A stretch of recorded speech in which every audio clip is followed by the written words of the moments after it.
Bonjour. Bonjour Emmanuel Grégoire. Enchanté, ravi Vous de vous allez bien rencontrer. Ça va très bien. Allez, on y va On va alors. faire un petit tour. C'est parti. On y va.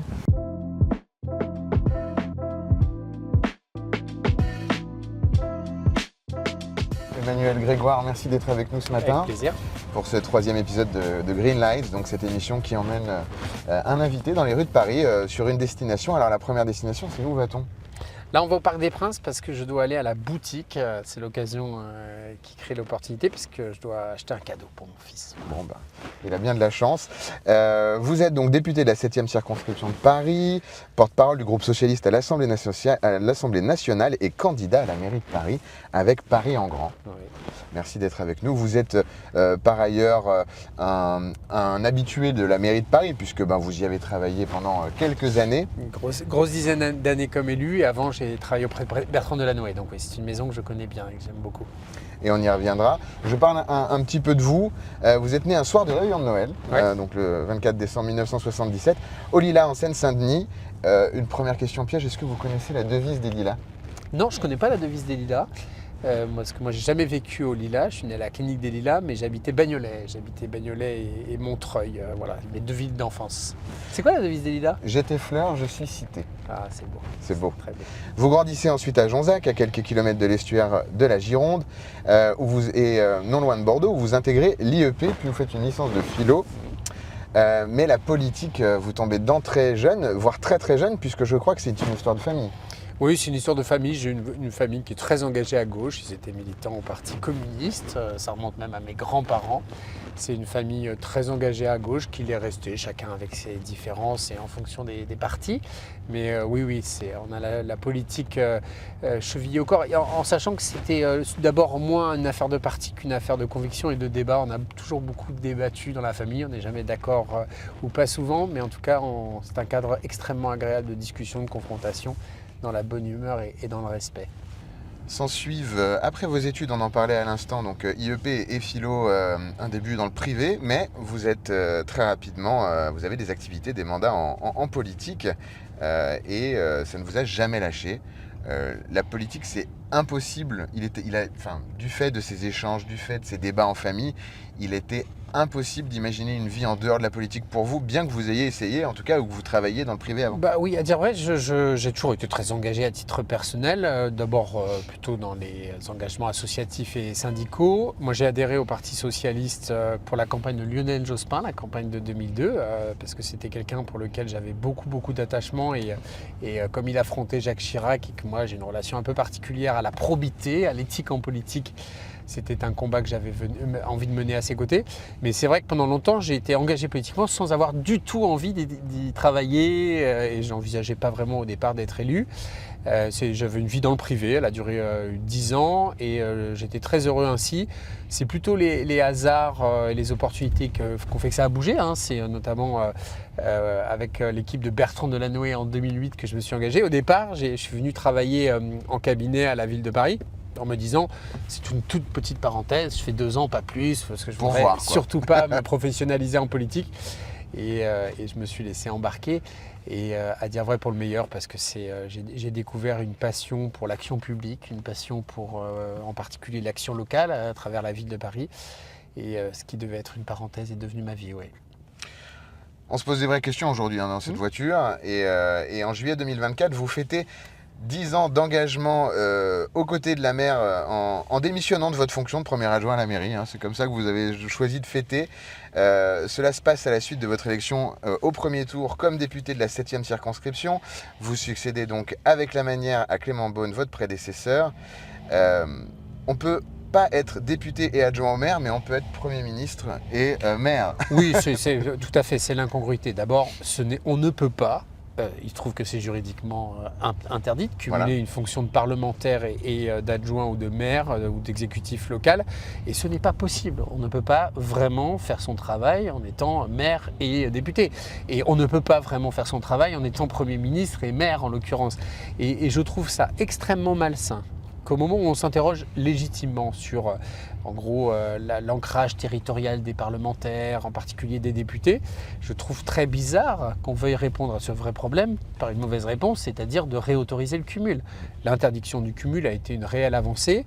Elle avait peut-être l'avantage de créer des puissances, des barons locaux tellement forts que ça leur donnait, entre guillemets, de la capacité d'action. Mais c'est un très mauvais moyen, je trouve, de démocratiser, on va dire, le statut de parlementaire. Donc je suis farouchement opposé au retour du cumul des mandats. Je trouve que ce serait la pire des réponses démocratiques à la crise. La réalité, c'est qu'aujourd'hui, rien n'interdit de cumuler par exemple avec un mandat local. Beaucoup de députés sont aujourd'hui des conseillers municipaux, conseillers généraux, conseillers régionaux, et que quand on s'interroge sur le rôle des députés, c'est pas en remettant du cumul qu'on y trouvera la réponse. Et je trouve ça extrêmement malsain sur le plan démocratique. Il y a bien d'autres choses à faire. Rapport d'étonnement, Emmanuel Grégoire, sur l'Assemblée nationale après un peu plus de 6 mois. Quelque chose de bien, quelque chose d'étonnant, quelque chose de bizarre que vous avez vécu dans votre nouvelle maison? Formidable et bizarre. C'est-à-dire que, d'abord, moi, je découvre la fonction. Je connaissais très bien le fonctionnement de l'Assemblée. Je travaillais régulièrement avec les députés, mais je ne l'avais jamais été moi-même, ni comme élu, ni comme collaborateur. Donc, c'est une institution dont j'ai découvert, entre guillemets, les profondeurs. D'abord, c'est une très belle maison parce que c'est le cœur de la démocratie parlementaire française et que s'y sont jouées beaucoup de grandes pages de l'histoire. Des gens extrêmement prestigieux sont nos prédécesseurs et donc un peu de gravité et de solennité dans le mandat. En même temps, un intérêt réel pour la fonction parce qu'on y prend souvent des décisions importantes pour le pays. Peut-être le côté moins satisfaisant dans ma découverte de la fonction, c'est d'abord le contexte à la fois passionnant mais très instable qu'on y vit. Pour vous donner un exemple, quand vous travaillez des centaines d'heures et que c'est écrasé par un 49.3, il faut comprendre que ça détruit dans l'instant l'énergie collective déployée dont on aurait pu se passer. Ce sont des milliers de personnes avec tous les écosystèmes, les fonctionnaires de l'Assemblée nationale, les députés, leurs collaborateurs, qui ont d'une certaine manière travaillé pour rien. Pendant 2 mois, 3 mois parfois. Donc ça, je trouve qu'il y a quelques fragilités ou quelques faiblesses institutionnelles qui peuvent être frustrantes. L'autre chose, c'est que je ne peux pas m'empêcher de penser que notre système juridique à la française donne trop de puissance paradoxalement aux députés. C'est-à-dire que je pense que trop de décisions relèvent du niveau de la loi. Ce qu'il faut avoir en tête, c'est que c'est un processus long de penser la transformation de la loi parce qu'on découvre des problèmes qu'on veut les régler. Ensuite, d'écrire les textes, de les voter, la navette, et ensuite ce qu'on appelle la promulgation et la publication des textes d'application. C'est un processus qui peut parfois prendre plusieurs années. Or, il me semble que sur un grand nombre de champs, les parlementaires devraient se consacrer en fait à l'essentiel, aux grandes lignes directrices, faire du contrôle de l'action parlementaire, mais peut-être devraient donner un peu plus d'agilité à notre système juridique. Il y a des pays dans lesquels, par exemple, les collectivités locales ont beaucoup plus de capacité d'action, contrôlée par le Parlement. Et pour vous donner des exemples sur notamment les grands sujets de transformation ou d'innovation des villes, à chaque fois qu'on a découvert des nouveaux sujets qui ont émergé en matière de mobilité, exemple évidemment l'apparition du phénomène des VTC, exemple avec les trottinettes électriques, exemple avec les meublés, en gros toutes ces grandes phases disruptives qui sont venues bousculer les villes, à chaque fois ça relève de la loi. Il faut des années et des années pour que notre système s'adapte, là où il y a des pays où c'est à la main des collectivités locales et donc ça permet d'agir plus vite. Donc grosso modo, peut-être revenir à l'essentiel et donner plus de pouvoir, plus décentralisé, donner plus de rôle à des niveaux différents d'action. Juste avant cette période à la mairie, vous y étiez déjà, mais donc vous le disiez en tant que chef de cabinet de Bertrand Delanoë, puis vous avez été chef de cabinet de Jean-Marc Ayrault de 2012 à 2014. Donc là, au gouvernement, avec le Premier ministre, et je voulais vous demander, est-ce qu'il y a un peu de nostalgie de cette époque dans le gouvernement, sur d'autres aspects de l'exercice du pouvoir, et si vous aviez un souvenir qui vous a particulièrement marqué à cette époque? Alors de la nostalgie, non. Des beaux souvenirs, par contre, oui. Ça a été une période passionnante de ma vie, de formation personnelle. C'est vrai que j'y ai acquis une expérience de l'État et qu'elle me sera utile, je l'espère, dans mes fonctions de maire, parce que j'ai appris à rencontrer des gens formidables, tout un écosystème d'administration de l'État et des collectivités locales et des parlementaires. Des anecdotes, j'en aurais 1000 parce que ça a été une période incroyable comme l'est toute action gouvernementale. Je pense que nous n'avons pas été à l'abri de difficultés également parce que évidemment la situation économique était tendue. Des souvenirs, peut-être un souvenir merveilleux, y compris parce que j'ai une pensée pour ce territoire que j'aime infiniment, dans lequel j'avais eu l'occasion de travailler avant dans le privé, c'est la Nouvelle-Calédonie. La Nouvelle-Calédonie, ce petit bout de France à l'autre bout du monde, est une terre exceptionnelle dans laquelle la France doit démontrer sa capacité d'abord à accompagner en luttant contre les inégalités, contre la ségrégation, le développement et l'avenir et dans la réconciliation avec les Kanaks. Deuxièmement, parce que j'ai moi-même assisté à une cérémonie très émouvante de réconciliation, la première rencontre qui était réorganisée entre les descendants de la famille Djibaou et les descendants des assassins. C'était une période, et Jean-Marc Ayrault, le Premier ministre qui était en fonction, y veillait beaucoup, où se dessinait une réconciliation, et j'ai fait un voyage exceptionnel en Nouvelle-Calédonie, j'en ai fait d'autres, je suis allé aux obsèques du roi Sihanouk. Le roi Sihanouk, pour moi, c'était un livre d'histoire, j'étais aux côtés du Premier ministre qui représentait la France. Voilà, c'est aussi une aventure humaine, un cabinet de Premier ministre, on bosse 20 heures par jour, c'est exceptionnellement dense, mais c'est passionnant. On va se concentrer un peu sur les élections si vous le voulez bien. Vous venez de dire un mot qui est réconciliation. Imaginez, en tout cas rattaché à une période de votre vie. C'est un des deux mots forts que vous avez évoqués lorsque vous avez annoncé votre volonté d'accéder au siège de maire de Paris avec l'autre mot qui est apaiser. Apaiser, réconcilier, c'est selon vous ce dont a vraiment besoin Paris, ce dont ont vraiment besoin les Parisiens et les Parisiennes. Oui, pour vous donner mon analyse complète, d'abord, il ne s'agit pas de parler que de Paris, mais de comprendre les grands mouvements d'opinion qu'on observe. Et on le voit à l'aune de la situation mondiale, de la conflictualité extrêmement forte. Il y a un sujet, moi, qui me préoccupe, c'est le piège d'opinion dans lequel nous nous sommes engagés collectivement, qui est celui, d'une certaine manière, de la prime à l'extrémisme, de la prime à la confrontation, à la violence des affrontements, comme si d'une certaine manière il n'y avait plus d'espace pour les voix nuancées, les voix modérées. Il ne s'agit pas du tout, quand je dis ça, de manquer d'ambition, que ce soit dans les projets politiques, etc. Mais le sentiment que lorsque l'on échappe à l'invective et quand on échappe au bruit et à la fureur, il n'y a pas de capacité à trouver un espace d'expression. C'est, à mon avis, l'un des défauts de la confrontation électorale qu'il y a eu aux États-Unis, par exemple. C'est également le sujet en France quand on voit la prime médiatique, et on a l'impression d'une certaine manière qu'il y a tout un système technologique dans l'espace médiatique qui vient primer ça. C'est à la fois l'algorithmie des réseaux sociaux, c'est à la fois les stratégies, on va dire, de susciter le clic, et pour susciter le clic il faut évidemment titiller les formes les plus dures. Et moi je pense que le débat public, ou notre rôle comme politique, c'est de nous abstraire de ça, c'est de prendre des chemins qui soient ceux du débat, du dialogue, de la confrontation, mais de le faire dans le respect. Et d'une certaine manière, cette tension sociétale, cette tension qu'on voit dans la société de confrontation permanente, elle a ses manifestations à Paris, dans le débat public, dans la gestion, dans ce sujet éternel de régulation des confrontations dans l'espace public, etc. Moi, je crois que notre rôle à nous d'élus, c'est de dénouer ça, c'est de ne pas s'y laisser piéger. Vous êtes donc le protagoniste de votre combat aujourd'hui. Les 2 prochaines années vont être chargées, et les 18 mois à venir, et ça l'est déjà depuis que vous êtes député. Comment vous vivez ce passage justement à ce rôle de protagoniste dans un contexte où on voit que les sondages aujourd'hui positionnent une candidate d'un autre bord comme plutôt bien positionnée. Vous avez encore ce sujet des primaires qui arrive où il va falloir clarifier les choses vis-à-vis d'un candidat qui a été proposé par Anne Hidalgo. Donc voilà, comment vous vivez ce passage en rôle de protagoniste alors même que la situation est déjà touffue? Écoutez, d'abord, mon expérience de parlementaire, elle est très utile dans cette aventure parce que moi, je me suis lancé dans cette bataille pour devenir député pour 2 raisons. La première, c'est parce que pesait très lourdement la menace que le Rassemblement national arrive aux responsabilités. Moi, l'engagement dans la lutte contre le racisme et l'antisémitisme, il est antérieur à mon engagement à gauche, ou en tout cas concomitant, et j'ai d'abord commencé sur ces modes d'action-là.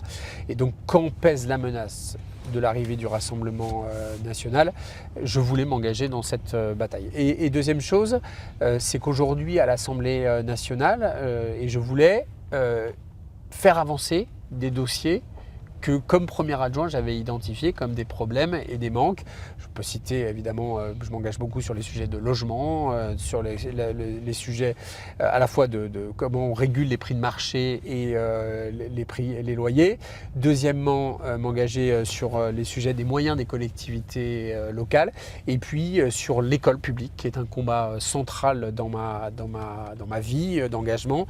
Je considère que l'école publique est le lieu par excellence de l'émancipation, de la lutte contre le déterminisme, c'est le lieu de l'égalité républicaine, et l'école publique souffre beaucoup aujourd'hui et mérite qu'on se batte pour elle.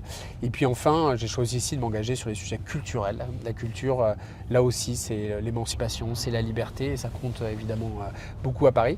Et j'ai voulu mettre ce mandat de député au service de cette ville et nourrir mon expérience, nourrir mes réflexions pour préparer la suite, en l'occurrence les élections municipales. On doit parler un peu de bilan, parce que plus de 10 ans à la mairie, et dont quelques années avec Anne Hidalgo, on doit parler un peu de bilan. Est-ce que vous trouvez qu'elle mérite aujourd'hui c'est pas une impopularité, mais il y a quand même, dans le discours public, il y a quand même souvent « c'est encore une mesure à la Hidalgo » et ainsi de suite. Je cite entre guillemets évidemment, 2 tiers des Parisiens ne sont pas satisfaits, que ce soit sur son bilan ou sa personne, ce sont les statistiques publiques. Qu'est-ce que vous en pensez, vous, de cela ? Bien, d'abord, j'ai suffisamment travaillé auprès de Bertrand Delanoë, Anne Hidalgo, et puis quand je travaille auprès de Jean-Marc Ayrault, pour savoir que l'exercice du pouvoir est très difficile. Et qu'il n'y a qu'une seule forme de confort dans l'action publique, c'est de ne rien faire, de ne pas prendre de risques, c'est le meilleur moyen de ne fâcher personne. Et moi, je veux saluer les personnalités qui ont le courage de leurs convictions, le courage de les transformer en action et d'agir. Et moi, ce que je me dis et ce que je me suis toujours dit aux côtés de Anne Hidalgo, c'est qu'elle avait un volontarisme, un courage immense qui provoque des frottements par évidemment les changements qu'il impose, mais que l'histoire lui rendra hommage. Et aujourd'hui, quand j'observe le niveau des débats, je me dis que beaucoup des combats qu'elle a menés vont dans le sens de l'histoire et sont lus ainsi, y compris par nos adversaires. Et quand nos adversaires disent bah oui, il faut le faire, mais pas comme ça, c'est que vous avez déjà gagné au moins la moitié de la bataille. La bataille culturelle, elle est majeure, et Anne Hidalgo a mené 2 mandats de transformation de Paris, beaucoup autour de l'enjeu écologique. J'en suis évidemment solidaire et fier. Le sujet après, c'est de trouver pour les prochaines années les sujets sur lesquels on va travailler. Moi, je vais, pendant la campagne, expliquer combien l'enjeu environnemental reste un enjeu central. Beaucoup a été fait, mais nous devons poursuivre ces efforts. Nous nourrir aussi de l'expérience de ces mandats pour donner d'autres inflexions ou d'autres sujets à porter. Mais ce que je veux vous dire, c'est que j'ai travaillé 10 ans comme adjoint aux côtés d'Anne Hidalgo, 6 ans comme premier adjoint, donc à un rôle très central. Et donc son bilan, c'est évidemment le mien.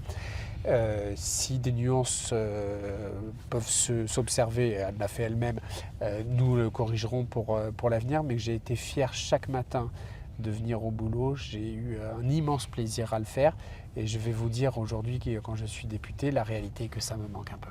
Voilà, et donc j'ai hâte d'y revenir. Et alors quand vous serez de retour, ce qu'on vous souhaite, quelle sera votre première décision en tant que maire, ou en tout cas sur ces 100 jours, quelle sera la première chose qui va vous occuper? Alors, je vais vous dire, je ne veux pas céder à la facilité du c'est quoi le premier truc que tu veux faire. Ça renverrait à une forme de simplisme sur la vision de l'action publique. Quand vous êtes maire, c'est tous les matins que ça recommence. Le soleil se lève et il faut recommencer la journée. Je parle dans le cœur des compétences d'une municipalité, qui est de gérer les déchets, de s'occuper de la voirie, de s'occuper de la circulation, etc. Le cœur du métier de maire, c'est de s'occuper du quotidien. Et par définition, le quotidien, il s'agence tous les jours. Évidemment, on aura un programme d'action qu'on va construire dans les mois qui viennent. Peut-être d'abord dire un point de méthode. On a un moment interne au Parti socialiste de construction du projet, mais assez vite, et c'est pour ça qu'il faut qu'on tranche le sujet du leadership rapidement, eh bien, nous engagerons un dialogue avec les autres partenaires politiques, le monde associatif, le monde syndical, le monde de l'entreprise, et puis avec les Parisiennes et les Parisiens. Et en temps utile, on fera. Moi, je ne vais pas vous dire que j'ai un projet tout ficelé dans ma tête et qu'il est bon. J'ai une idée de programme et évidemment, j'influerai personnellement sur ce programme, mais je veux donner aussi le sentiment que je suis ouvert à écouter les bonnes idées d'où qu'elles viennent. Et je sais que notamment la société civile parisienne a beaucoup à dire et veut beaucoup dire. Et que d'une certaine manière, mon rôle, c'est un peu de cet exercice de synthèse qui nous permettra d'avancer. En revanche, je veux vous dire, les premières actions que je mènerai, elles interviendront dans les premiers jours de mon élection. C'est sur les 2 sujets majeurs que je souhaite porter pendant ma mandature. Le logement. Le logement est tout en haut de la pile et on détaillera en temps utile ce qu'on veut faire. Le logement et l'école. Vous jouez pleinement avec le PS, du coup, effectivement, ce rôle dans la négociation, dans le dialogue. Est-ce que le PS, dans 2 ans, sera en mesure de se relever et de jouer son rôle de parti dans le top 3 en France? Ou est-ce que les extrêmes, et pour revenir à ce que vous disiez en introduction, les partis plus vindicatifs ont définitivement mis le pied dans la porte? Ils ont plus que mis le pied dans la porte. La question, c'est est-ce qu'on peut leur retirer le pied de la porte? Exactement. D'abord, moi, je suis content du positionnement actuel du Parti socialiste. Pourquoi? Parce que moi, je suis convaincu, et je crois que c'est le cas de quasiment tous les députés socialistes, que nous avons un rôle particulier dans l'histoire et qui est quand même un rôle de responsabilité. Qu'est-ce que ça veut dire? Ça veut dire que quand bien même on n'est pas content qu'il n'ait pas nommé un Premier ministre du nouveau Front populaire, on ne peut pas se réjouir d'une instabilité parlementaire, d'une instabilité gouvernementale et de l'absence de budget. C'est important de le souligner parce que si jamais il y avait une crise institutionnelle longue qui s'installait, eh bien, ce seront toujours les plus fragiles qui trinqueront parce qu'il y aura une crise financière, une crise monétaire, plusieurs sujets qui nous inquiètent et qu'on ne veut pas. Et notre responsabilité, c'est de rechercher le meilleur, mais c'est aussi d'éviter le pire. Et donc, nous souhaitons convaincre que notre rôle à nous est un rôle de stabilisateur démocratique qui protège les plus vulnérables. Parce que l'autre hypothèse, c'est celle de la crise qui conduit à une présidentielle anticipée. Et c'est un pari. Et dans un premier temps, peut-être un enchaînement de gouvernements jusqu'à ce qu'on décide qu'effectivement ça ne marche plus. Oui, c'est ça. C'est en gros une instabilité gouvernementale qui fait que la crise est énorme. Et on voit bien qu'à l'extrême droite et à LFI cherchent cette présidentielle anticipée.